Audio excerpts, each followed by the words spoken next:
Hey y'all, happy Tuesday, happy spoken word Tuesday. I hope you guys there's coming along fine.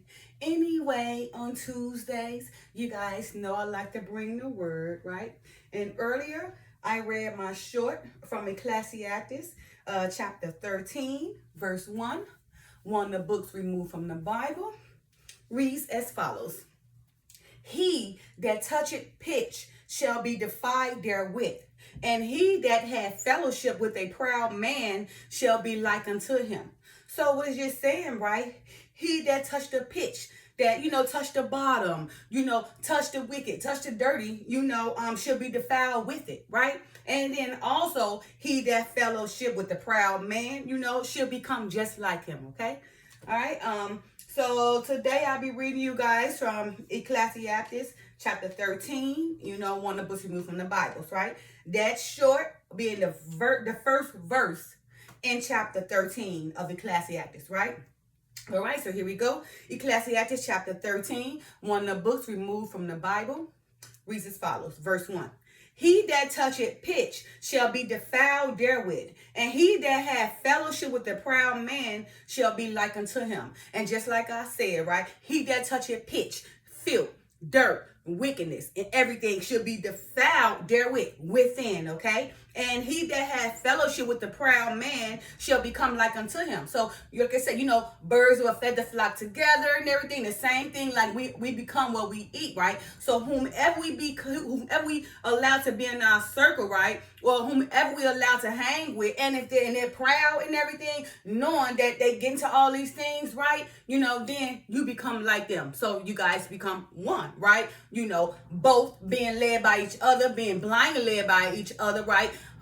Being defiled therewith, right? Being a part of all that filth, that pitch, right? That you guys coming together, because you guys basically coming at once, because remember, birds will fled the flock together, and that person who start becoming their friend may not be like that. But if they hang with them long enough, they become the very person who they are. So we must be careful who we allow to be in our circle. Again, birds will fed the flock together. We become what we eat. And then we hang with someone long enough, we become who they are. Okay? Verse 2. Burden not thyself above thy power while thou livest, and have no fellowship with one that is mightier and richer than thyself. For how agree the kettle and the earthen pot together? For if one be smitten against the other, it shall be broken. So it's saying, like, burden not thyself above thy power while thou livest, right? Don't burden yourself with, trying to become powerful, right? Or want to be in control of something, or, always, gotta be the one, that's being glorified by man, just the power from the people to yourself, right? So he's saying burden yourself, not with those things, right? And have no fellowship, right, with someone, that is mightier and richer than thyself, yeah, because you having a fellowship with someone that's mightier and richer than thyself, then they have a stronghold over you. They got the money and the power to bring you down, especially if you ain't got the resources or the riches, then you just hanging with them in vain, and if they fall, you're going to fall with them, but you're going to fall worse, right? And it says, God, for how agree the kettle and the earthen pot, right? For if the one be smitten against the other, it shall be broken. Right. So if you be smitten against the other, so what it's saying is, if that rich got to go against you, you ain't got no money, so you falling anyway. So you shall be broken. Okay. Verse 3, the rich man had done wrong, and yet he threatened withal. The poor is wronged, and he must entreat also. So he's saying the rich man, because note that verse say, like the rich man, it's like getting to heaven, it's like going through a pen of a camel's eye, okay? That's what referred to, okay? The rich man had done wrong, and yet he threatened withal. So the rich man had done wrong, and he threatened the poor, basically, right? The poor is wrong, and he must entreat also. So the rich man done wrong, right? He threatened the poor anyway, and the poor must give in, must entreat, because he ain't got no power, resources, to go against that stronghold of the rich and the mighty. Okay. Verse 4.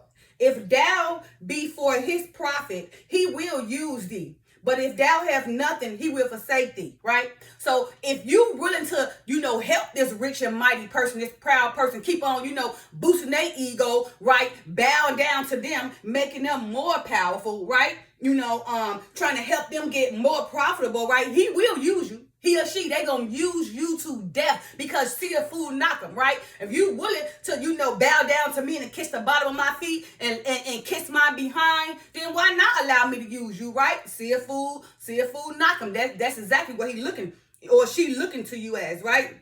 And it says, he will, but if thou have nothing, he will forsake thee, right? So now, if you can't come help him more profit, he gonna use you, right? But if you ain't got nothing, he gonna forsake you, right? Burden you and do whatever he can because you ain't got no power, no resources. You just weak and poverty, and you ain't got no place, for him. There's nothing you can do to benefit that powerful person. So of course he gonna forsake you. All right. Okay. Verse 5. If thou have anything, he will live with thee. Yeah. He will make thee bear and will not be sorry for it. So if you got something, they going to people not deserve, right? And yeah, they going to come be your friend then, right? Because if you got something, they going to live with you, try to be friends with you and everything, right? But they secretly plotting to make you bear, right? And he won't be or she won't be sorry for it. After they done peeped out what you got, you allow them by the love you, let them maybe live with them or just doing everything for you, right? And they looking at that like, woo, okay, whatever. Okay, this person's so nice. I can use them, right? They gonna use you for all your goods, make you bear. And once they make you bear, when you don't have anything, they not even gonna feel sorry for it, okay? You just gonna be looking stupid. They gonna be got rich off you. They gonna kick you to the side. And then other people gonna look at you like that. They gonna further kick you to the side. So who gonna be the most humiliated? You. Okay. Verse 6. If he have need of thee, he will deceive thee and smile upon thee and put thee in hope. He will speak thee fair and say, what one is thou? So again, if he have needed thee, if they need you, of course, they going to be so all in your face and all in your grill, right? Because they need thee, right? But they only doing that to deceive you, okay? They're going to smile upon your face. They're going to put all this hope in you and everything. They're going to speak fair words, great words to will you in, right? And then also act like they care about the things you want. But they don't. This is only to deceive you, will you in, and make you bear. Okay? Verse 7. And he will shame thee by his meats until he have drawn thee dry twice or thrice. And at the last, he will laugh them to scorn. Afterward, when he seeth thee, he will forsake thee and shake his head. So you see, after he had drawn you in, right, 2 or 3 times, because he see a fool knock him, you keep falling like the dumb person you are, right?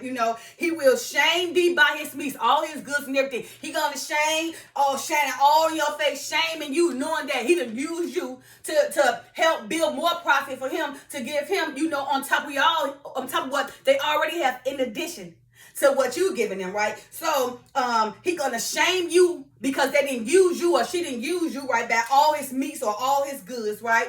And then he gonna have drawn you 2 or 3 times, or she been drawing you 2 or 3 times, right? Okay, because see a fool not gonna keep willing them in since they follow you on a friend so bad, okay? And, at the last, he will laugh thee to scorn. Like, oh my goodness, you so stupid, okay?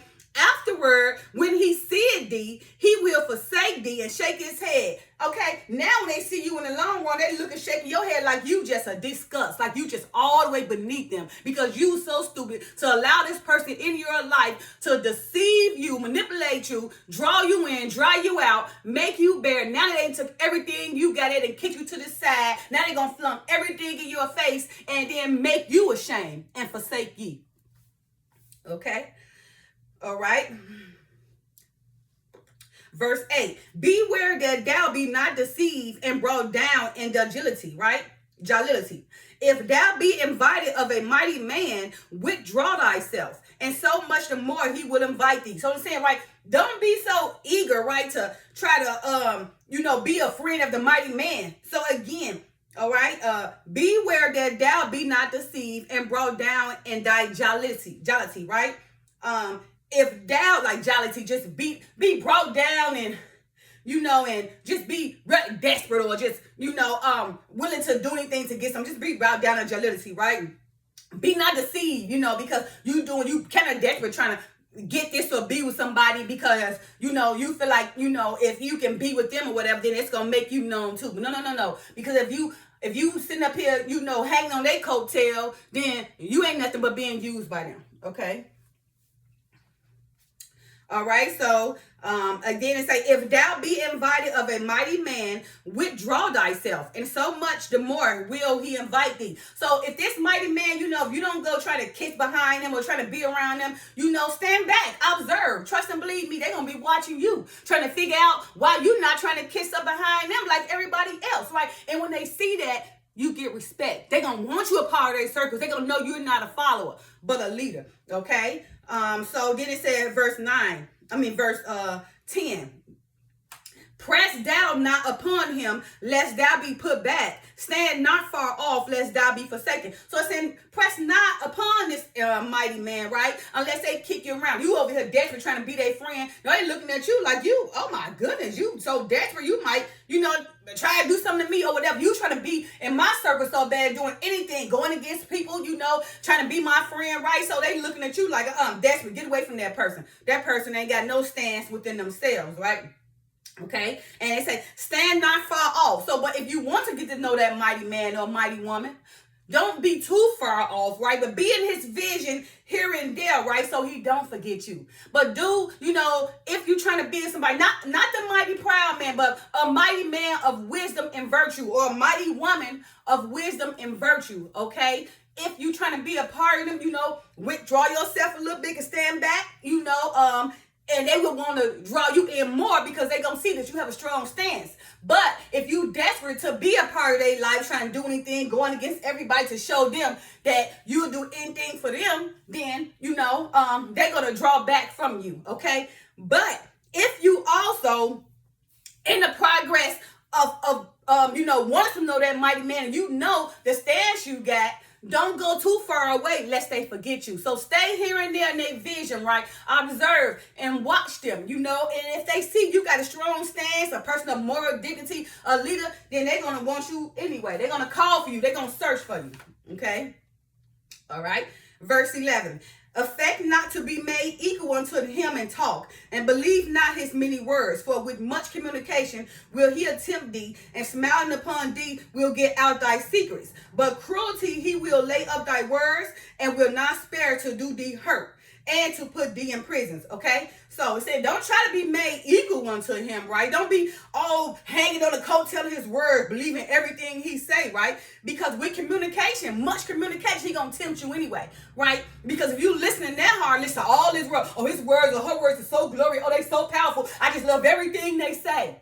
They're going to keep on saying it, right? And with much communication, they're going to tempt you, right? And then smiling in your face, they're going to get you out of all your secrets, out of everything they need to get out of you, right? But then once they get that, cruelty will lay upon thy words, right? And they will not spare to hurt you. They're going to hurt you because they already got everything they want from you, right? And then they're going to put you out of the way, put you in prison and do something. After they didn't use you and abuse you, okay?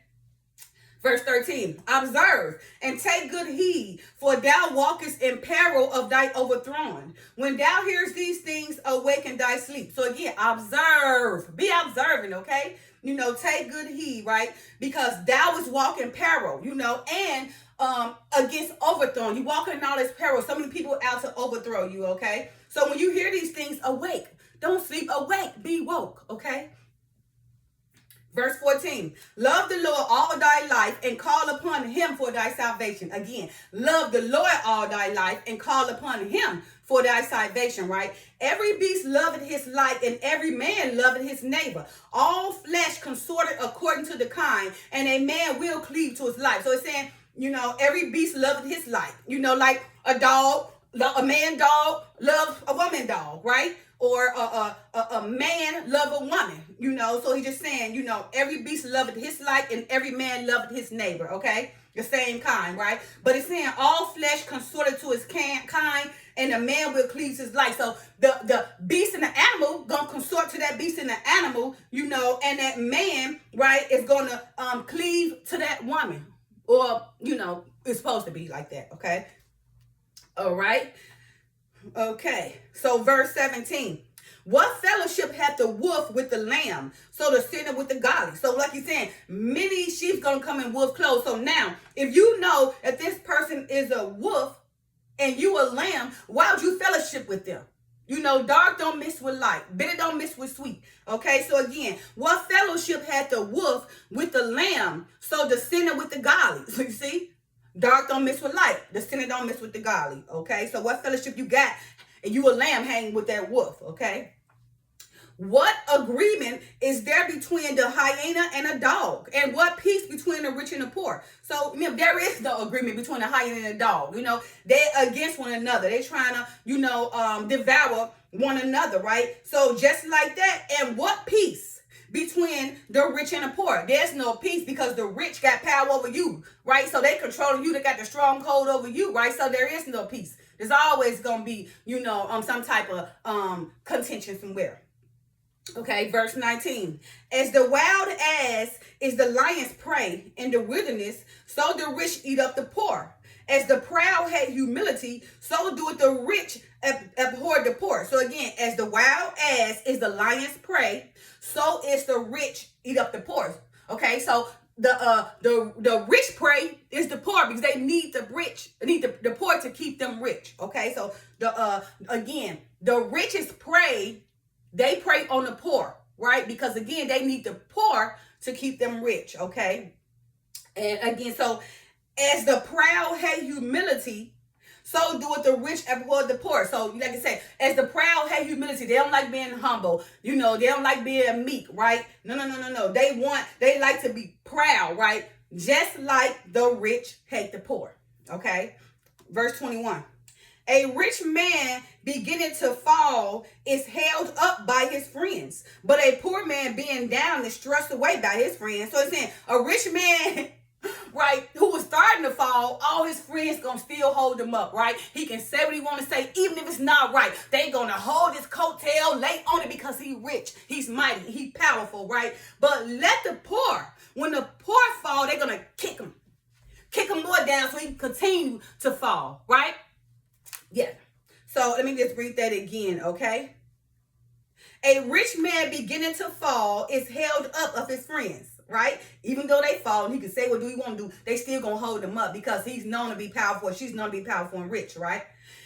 Okay. But a poor man being down is thrust away also by his friends. So if you poor and you going down, they gonna continue to push you down and get rid of you, right? Continue to humiliate you and make you embarrassed, okay? All right. Verse 22. When a rich man is fallen, he had many helpers. He speaketh things not to be spoken, and yet men justify him. The poor man slipped, and yet they rebuked him too. The poor man spoke wisely, but he couldn't have no place, right? So you see, again, right? You know, when a rich man had fallen, he got many helpers. He got many people who's glorifying him, right? Now they saying, you know, he speaketh things not to be spoken, right? He's speaking all these defoul things, right? Speaking all these wicked things, right? But because he's rich and although he's fallen, they still gonna hold on to his coattail, right? Now, check this out, right? But when the poor man slipped, they rebuked him, right? And although that poor man was wise, he still had no place. Okay? All right. Verse 23. When a rich man speaketh, every man holdeth his tongue. And look, what he said, they extol it to the clouds, put it all the way up there. But if the poor man speak, they say, what fellow is this? And if he stumble, they will help to overthrow him. So you see? So again, when a rich man speaketh, every man be on his coattail, or everyone be on his coattail, you know, holding their tongue, right? Watching them, observing them, right? You know, extolling out to him, praising and everything, to him, praising them and everything, right? But when that poor man speak, they say, who is this? Who he think he is, right? And if that poor man mess around and stumble or make a mistake, they will help overthrow him. They will try to push him down, all because he made their one mistake, although he was wiser than that rich man. Okay? Verse 24, riches are good unto him that had no sin, and poverty is evil in the mouth of the ungodly. So again, rich is like Job. Or he was rich, but he didn't have sin, so rich was good to him. He knew how to prosper more, how to make that rich work for him, and in a Christ-like manner. Okay, so again, riches are good unto him that had no sin, and poverty is evil in the mouth of the ungodly. Right? So poverty, like a person, poverty is even the mouth of ungodly. So if you're the ungodly person, somebody that's poor, or struggling, you look at them as beneath you. You look at them like they in disgust. Right? It's just an evil thing to you to see somebody struggling because you always had a silver spoon in your mouth, right? So that's all you know. So when you see somebody who is struggling, you help kick them down, help the system kick them down and keep them down, right? Because poverty is evil to the ungodly man, right? But riches are good unto him that had no sin. Verse 25. The heart of a man changing his countenance, whether it be for good or evil, and a merry heart making a cheerful countenance. So you see, remember, the heart is what controls everything. So the heart of a man either changes his countenance, either he gonna be evil or good, right? Or whether it be for good or evil, right? So that heart, that heart of the man, his countenance is going to change, his appearance and everything. You're going to notice, right? Because his heart affects his appearance or affects his countenance to either make him do evil things or good things, right? But a merry heart, a happy heart, making a cheerful countenance. So someone who have a pure heart, and walk in Christ-like, then you can see their whole appearance is like an angel, right? You feel trusted with them. You want to be around them. You want to hear what they got to say. You're trying to figure out how they walk this life and become the way they are. Because of their heart and because the blueprint, the instructions of the Bible, what that allows you to go through this life in a smooth transition, right? Although experiencing trials and tribulations, and although we got to endure to the end, but with the Bible, nothing will cease to affect you. You might go through a little suffering, but you got to be prudent and patient to go through that suffering or that abuse because it don't last long. Because that's just something you got to keep on you got to go through. So the Father can continue to prepare you, to build you, to be strong like a lioness or a lion or the Lion of Judah. Okay, and verse 26, final verse. A cheerful countenance is a token of the heart that is in prosperity, and the finding out of parables is a wearisome labor of the mind. Yes, okay. So it's saying a cheerful countenance is a token of a heart that's in prosperity. So, a cheerful countenance or a cheerful appearance or a cheerful heart or somebody who have a heart that possess dignity, morality, righteousness, right? Then they don't do nothing but, become abundance and prosperity, right? It's again, a cheerful countenance is a token of a heart that is in prosperity. Their heart is in abundance of prosperity, right? And the finding out of parables is a wearisome labor of the mind. So yes, trust me, because I had to learn a lot of these parables, learn a lot of these mysteries, right? And trust and believe me, it taken me years and years and years, and I'm still going, right? And yes, they can be wearisome because sometimes I may want to sit down and be like, oh, I just want to rest. Then I'll be like, okay, I got to read, so I can study, study to approve myself, right? Trying to break these mysteries down, right? These parables, doing all these research, going from book to book, from the ancestor book to the modern book, right? Yes, it can become wearisome, right? Because those parables don't be so easy to understand unless the Father allow you the mysteries. But once you study him diligently in spirit and truth, he will allow those parables, allow those parables or those mysteries made to you, right? But it is wearisome because it takes a lot of time, a lot of studying and everything, and a lot of keeping away from people, a lot of not getting caught up, a lot of not allowing these worldly desires to get you caught up, just it just basically, being a part of the world, but not being part of the world. Okay. All right, you guys. Okay. So that was Ecclesiastes chapter 13, verse 1. One of the books removed from the Bible. And again, that short I read from Ecclesiastes 13, verse 1, one of the books removed from the Bible was, he that toucheth pitch shall be defiled therewith, and he that had fellowship with a proud man shall be like unto him. So again, birds of a feather flock together. We become what we eat. And if we hang with someone long enough and they proud, they wicked, they dirty, they filthy, they deceptive, they manipulative, then you become who they are, right? Because you have allowed yourself to touch that pitch, that defilement, that filthiness, right? So now because you didn't touch that pitch, now your whole system is defiled, right? And that you continue to fellowship with that person, right? You become just like them. Y'all become one. You wicked as ever. All right, you guys, happy Tuesday. Enjoy the rest of your day. Love y'all. Peace.